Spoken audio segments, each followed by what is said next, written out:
Starting point is always learning from local people, then looking at what science says, and then finding a local solution that's Saudi-based.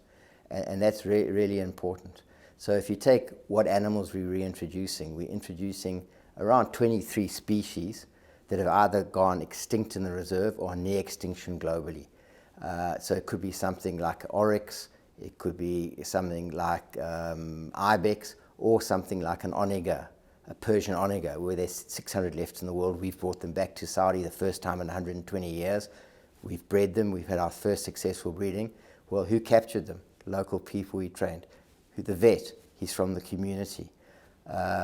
So we are in a position where we are effectively managing ourselves out of this job, and that's our target, where the reserve will be self-sustaining and managed by Saudis, and hopefully predominantly by very competent local Saudis. Technology is very new for conservation, but it's been a huge advancement for us. So at different levels, when it comes to protection, our rangers are on what we call a smart system.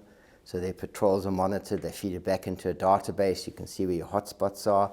We very effectively use cameras that get set in the environment.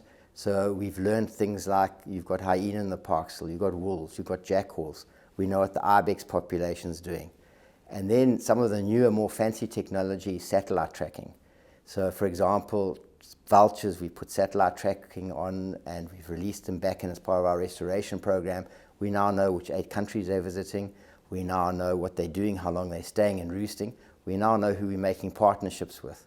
So we've collaborated across border, very often with other conservation organizations and NGOs.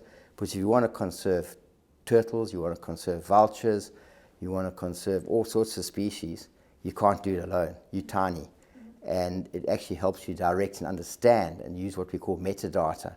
Interestingly, AI is coming in, it's very new, but I think AI will help us process information quicker, especially on the ranger information.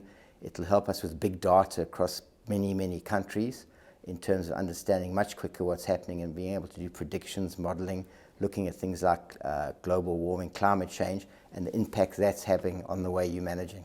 So it improves your understanding, you understand, you can manage.